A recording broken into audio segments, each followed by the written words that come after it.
جبکہ جہانگیر نے ندامت سے سر جھکا دیا تھا۔ بی جان ابھی تک سیرش کی باتوں پر غور کر رہی تھی۔ بیٹا کتنے خراب ہو گئے تمہارے بال، ہے تو ماشاء اللہ بہت لمبے، لیکن اگر خیال نہیں کرو گی تو اور زیادہ خراب ہو جائیں گے۔ آج بی جان سیرش کے سر میں تیل کی مالش کر رہی تھی۔ بی جان آپ بہت اچھی ہیں، اتنا خیال تو میری سگی ماں نے میرا نہیں رکھا جتنا آپ رکھ رہی ہیں۔ آپ نہ ہوتی تو شاید میں کب کی مر جاتی۔ نہ بیٹا ایسے نہیں کہتے، اللہ ناراض ہوتا ہے۔ جہانگیر جو اپنی دھن میں انگلی میں گاڑی کی چابی گھماتا ہوا اندر آ رہا تھا، سیرش کو بی جان کے گھٹنوں میں سر دیے بیٹھے دیکھ کر خوشگوار حیرت ہوئی۔ بی جان آپ تو مجھے بھول ہی گئی ہیں کہ آپ کا کوئی بیٹا بھی ہے۔ جہانگیر نے دل ہی دل میں سیرش کے لمبے اور گھنے بالوں کو پسندیدہ نگاہوں سے دیکھا۔ میں کیوں بھولوں گی، تمہارے پاس ہی ٹائم نہیں اپنی ماں کا حال احوال پوچھ لوں۔ بی جان نے جہانگیر پر چڑھائی کر دی۔ سیرش کی دبی دبی ہنسی دیکھ کر جہانگیر کا منہ بن گیا۔ اور آپ کو پتہ تو ہے میں کتنا بیزی رہتا ہوں، پھر بھی آپ مجھے ہی ڈانٹتی ہیں۔ جہانگیر کے لہجے میں خفگی کا عنصر شامل تھا۔ سیرش اٹھ کر کمرے میں چلے گئی تو جہانگیر نے اس کی جگہ سنبھال لی۔ ہاں میرا بچہ بہت محنتی ہے، کم عمری میں ہی نازک کندھوں پر بوجھ اٹھا لیا تھا۔ اللہ تجھے دو جگ کی خوشیاں دے، آمین۔ بی جان نے ممتا بھرے لہجے میں کہتے ہوئے جہانگیر کا ماتھا چوم لیا۔ تمہیں بڑی ہنسی آ رہی ہے، جہانگیر نے اسے آئینے کے کھڑے سامنے پا کر کہا۔ کیوں اس پر بھی پابندی ہے؟ آئینہ میں نظر آنے والے جہانگیر کے عکس کو گھورا اور اس کے پاس سے گزر کر جانے لگی کہ جہانگیر نے اس کی کلائی تھام لی۔ یہ کیا بدتمیزی ہے، ہاتھ چھوڑو میرا۔ بدتمیزی ہی سمجھ لو، میں تو تمہیں نہیں چھوڑنے والا، کر لو جو کرنا ہے۔ جہانگیر نے ڈٹائی سے اس کی چمکدار آنکھوں میں دیکھتے ہوئے کہا، تم کچھ زیادہ ہی اپنی لمٹ کراس کرنے لگے ہو۔ میں کہتی ہوں ہاتھ چھوڑو۔ نہ تم نہیں آپ۔ جہانگیر نے اس کی کلائی پر اپنی گرفت اور مضبوط کر دی۔ سیرش نے زور لگا کر اپنی کلائی چھڑائی اور دونوں ہاتھ کا دباؤ اس کے سینے پر ڈال کر دور دھکیلا اور خود واش روم میں گھس گئی۔ جہانگیر نے غصے میں زوردار ٹھوکر ٹیبل کو ماری اور کمرے سے چلے گیا۔ وہ ہر دفعہ اس کے سامنے بے بس ہو جاتا ہے، جب بھی اس کی آنکھوں میں دیکھتا تو بیتے دنوں کی کہانی یاد آ جاتی۔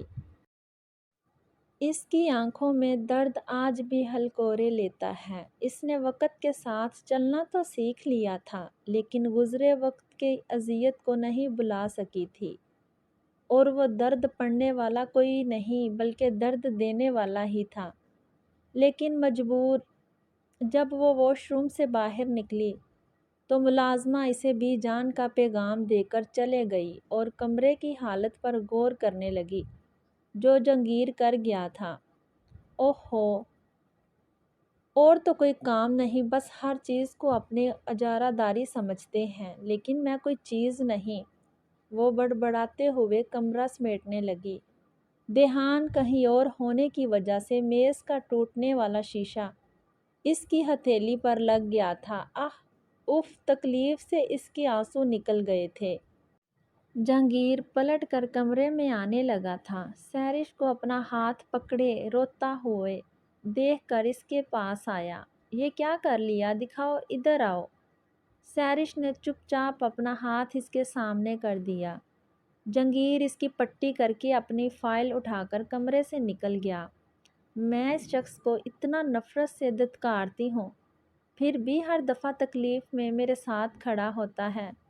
اس نے تو وہی کیا جو اسے ٹھیک لگا، جو میری قسمت میں لکھا تھا وہ تو ہو ہی گیا۔ اتنے دنوں میں پہلی بار سیرش نے جہانگیر کے لیے مثبت سوچا تھا۔ یہ شاید جہانگیر کی خلوص لگن تھی جو سیرش کی نفرت کو کم کرنے لگی تھی۔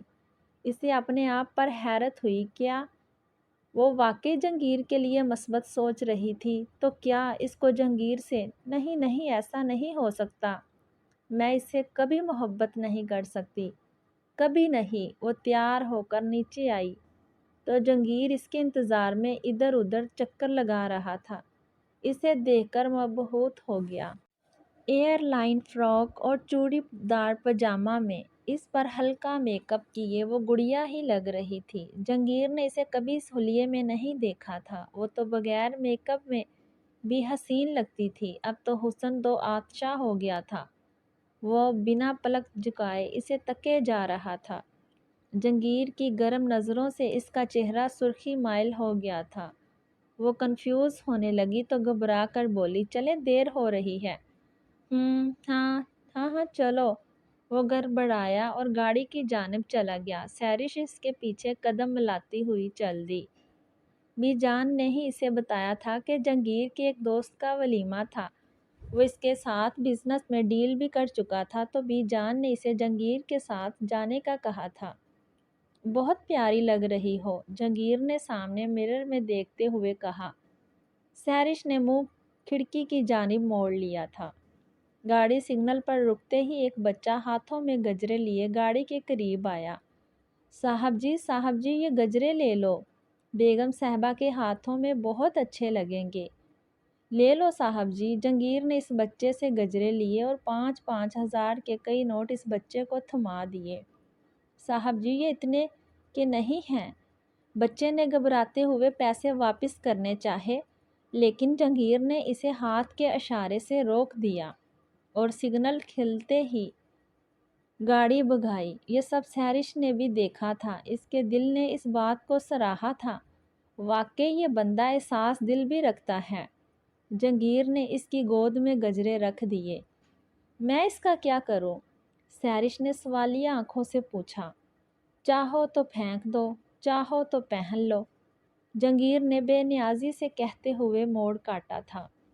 سیرش نے گجرے اٹھا کر ہاتھوں میں پہن لیے تھے۔ جہانگیر کی زیرک نگاہوں نے یہ منظر دیکھا تھا اور دل کو گویا ایک سکون محسوس ہوا تھا۔ ولیمہ میں سارے جہانگیر کے بزنس کے دور کے آئے ہوئے تھے۔ سیرش تو ٹیبل پر آ گئی تھی، جبکہ جہانگیر اپنے کولیگز کے ساتھ مصروف ہو گیا تھا۔ وہاں آ کر سیرش کو بوریت محسوس ہو رہی تھی۔ جبھی ادھر ادھر نظریں دوڑاتی ہوئی ایک منظر پر ٹک گئی۔ جہانگیر کسی لڑکی کے ساتھ ہنس ہنس کر باتیں کر رہا تھا اور وہ لڑکی کبھی اس کا ہاتھ پکڑتی تو کبھی ڈٹائی سے کندھے پر ہاتھ رکھتی۔ اس منظر نے سیرش کے دل میں ہلچل سی مچا دی اور اسے نہیں پتا کب اس نے کھانا کھایا اور کب گھر آئی، بس وہ ایک منظر اس کے ذہن میں نقش ہو گیا تھا۔ کمرے میں آ کر اس نے بے دردی سے پہنے ہوئے گجروں کو نوچ کر اتارا تھا۔ جہانگیر اس کے بالکل پیچھے آ کر کھڑا ہو گیا تھا اور اس کو دونوں ہاتھوں سے تھام کے اس کا رخ اپنی جانب کیا۔ دور رہو مجھ سے گھٹیا آدمی۔ سیرش نے اس کے ہاتھوں کو زور سے جھٹکا اور بیڈ پر جا کر ٹک گئی۔ اب اپنی چوڑیوں کو اتار اتار کر بیڈ پر پھیلا رہی تھی۔ جہانگیر پہلے تو حیران ہوا اس کے انداز پر، پھر استہزائیہ انداز میں گویا ہوا، کیا ہوا ان چوڑیوں کو کیوں سزا دے رہی ہو؟ سیرش نے اس کی طرف سے رخ پھیر لیا۔ جہانگیر نے اسے دیکھ کر افسوس سے سر ہلایا اور واش روم میں گھس گیا، جیسے کہہ رہا ہو اس کا کچھ نہیں ہو سکتا۔ پیچھے سیرش کرتی رہی، پھپھو کیا مجھے معاف نہیں کریں گی؟ نگین نے اس کی جانب سے رخ پھیر لیا۔ جہانگیر ان کے قدموں میں آ کر بیٹھ گیا۔ آپ کو پتہ ہے پھپھو، جب میں نے آبا اور بابا کو لحد میں اتارا تھا، جب مجھ پر کیا قیامت گزری تھی، جب سے مجھے یاسر سے شدید نفرت ہو گئی تھی۔ اس نے آپ کی جیتی جاگتی زندگی برباد کر دی۔ کچے ذہن میں جو نفرت پینپ رہی تھی، تو اس کا انجام بھی تو نکلنا تھا نا۔ لیکن پھپھو میں نے سیرش کو اپنی عزت بنایا ہے۔ میری دشمنی اس سے نہیں، اس کے باپ سے ہے، اور میں اسے مرتے دم تک معاف نہیں کروں گا۔ جہانگیر کی آنکھوں سے آنسو بہہ رہے تھے۔ وہ سر جھکائے نگین کے بالکل قریب بیٹھا بچوں کی طرح رو رہا تھا۔ آنسو تو نگین کے بھی بہہ رہے تھے۔ آج اس سیلاب کا دونوں کی آنکھوں سے گزر جانا ہی بہتر تھا۔ یہ کہاں لے جا رہی ہو؟ جنگیر نے ملازمہ کو ناشتے کے لوازمات سے بڑی ٹرے اٹھائے اپنے روم کی جانب جاتا دیکھا تو پوچھ لیا، وہ صاحب جی بی بی جی صبح ناشتے پر نہیں آئی تھی تو میں یہ ان کے لیے لے جا رہی ہوں۔ لاؤ یہ مجھے دو اور تم جاؤ۔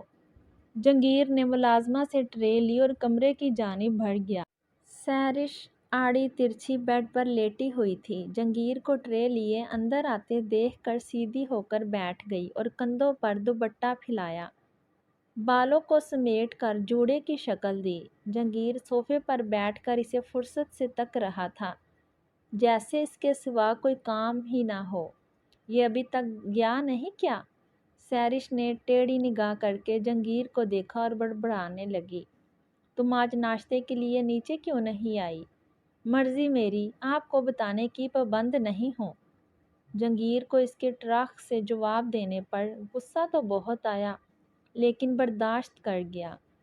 منہ دھو کر آؤ اور ناشتہ کرو، جاؤ، جنگیر نے سنجیدہ آواز میں کہا تو سیرش چوں چرا کیے بغیر باتھ روم میں گھس گئی۔ ریڈی ہو جاؤ، آج ہم آؤٹنگ پر جائیں گے اور شاپنگ بھی کریں گے۔ ناشتے سے فراغت کے بعد جنگیر نے آگے کا پلان سیرش کے گوشگوار کیا۔ سیرش سالوں پہلے اس لمحے میں چلے گئی تھی جب یہ لفظ یاسر نے بھی اس سے کہے تھے۔ آنکھوں کے گوشے نم ہو گئے تھے جب وہ کتنا خوش ہوئی تھی، اور اب اسے کسی بھی بات سے کوئی فرق نہیں پڑتا۔ جنگیر جو اسے ہی دیکھ رہا تھا، اس کے قریب آ کر بیٹھ گیا اور اس کے ہاتھ پکڑ کر رخ اپنی جانب کیا۔ کیا ہوا؟ سیرش نے اس کے ہاتھ جھٹک دیے اور کھڑکی پر جا کر کھڑی ہو گئی۔ مجھے نہیں جانا کہیں بھی، سیرش نے بھرائی ہوئی آواز میں کہا۔ آخر تمہارے ساتھ مسئلہ کیا ہے؟ میں جتنا تمہاری بدتمیزی برداشت کر رہا ہوں اتنی ہی سر پر چڑھ رہی ہو۔ میں اب اور برداشت نہیں کروں گا، سن لو تم۔ جنگیر کی اب برداشت ختم ہو گئی تھی۔ وہ جتنا اس سے نرمی سے بات کرتا وہ اتنا ہی ہتھے سے اکھڑ جاتی۔ تو کس نے کہا برداشت کرو؟ خود ہی پیچھے پڑے رہتے ہو میرے، جان عذاب میں آ گئی ہے میری۔ یہاں پر جنگیر کی برداشت ختم ہو گئی تھی۔ جنگیر نے زوردار تھپڑ اس کے گال پر رسید کیا، جس سے وہ لڑکھڑا گئی لیکن پھر سنبھل گئی تھی۔ یہ تمہاری زبان جو کینچی کی طرح چلتی ہے نا، اس کو کنٹرول کرو، ورنہ مجھے کاٹنی بھی آتی ہے۔ جنگیر کی رگیں تن گئی تھی، غصے سے چہرہ سرخ ہو گیا تھا۔ سیرش گال پر ہاتھ رکھے سے خون خوار نظروں سے دیکھ رہی تھی۔ ہاں، تم مردوں کو اور آتا ہی کیا ہے سوائے عورتوں کو مارنے کے علاوہ؟ بھاڑ میں جاؤ میری بلا سے، جنگیر کہہ کر لمبے لمبے ڈگ بڑھتا ہوا کمرے سے نکل گیا اور وہ اپنی قسمت پر آنسو بہاتی رہی۔ کافی سارے دن یوں ہی گزر گئے۔ نگین سارا دن اپنے رب کے حضور عبادت میں مصروف رہتی۔ جنگیر اپنے بزنس کے سلسلے میں آؤٹ آف سٹی گیا ہوا تھا۔ تھوڑی بہت سیرش جو اس کے قریب ہوئی تھی، اب اس رات کے منظر کے بعد پھر بے دلی سی ہو گئی تھی، اور رہی سہی کسر جنگیر کے تھپڑ نے پوری کر دی تھی۔ عورت چاہے کتنی بھی لاپرواہ ہو، ضدی ہو، لیکن کہیں نہ کہیں وہ اس گمان میں رہتی ہے کہ میرا شوہر کبھی مجھ پر ہاتھ نہیں اٹھا سکتا، اور یہی ایک غرور ہوتا ہے جس کی بنا پر وہ اپنی زندگی کے ماہ سال اس کے سنگ گزار دیتی ہے۔ سیرش بھی اسی خوش فہمی میں مبتلا ہو گئی تھی۔ وہ اس کی بدلتی نظروں کو سمجھ رہی تھی۔ خود بخود ایک مان ہونے لگا تھا کہ اب کچھ بھی ہو وہ مجھے سپورٹ کریں گے، لیکن وہ یہ بھول گئی تھی جنگیر ایک مرد ہے۔ سیرش اس وقت خود عزیزی کا شکار ہو گئی تھی، لیکن اس کو ایک موہم سی امید بھی تھی کہ وہ آئے گا اس کے پاس اپنے رویے کی معذرت کرنے، لیکن اس کی امید اس وقت دم توڑ گئی جب اس کے پوچھنے پر ملازمہ نے بتایا کہ وہ بزنس کے سلسلے میں گیا ہوا ہے۔ نہ سیرش نے خود رابطہ کیا اور نہ جنگیر نے ضرورت محسوس کی۔ جنگیر تھک گیا تھا اسے مناتے مناتے۔ آخر انسان تھا، کبھی تو اس کو سیرش کے رویے سے دل برداشتہ ہونا تھا۔ کھڑکی میں کھڑے وہ سگریٹ پر سگریٹ پھونک رہا تھا۔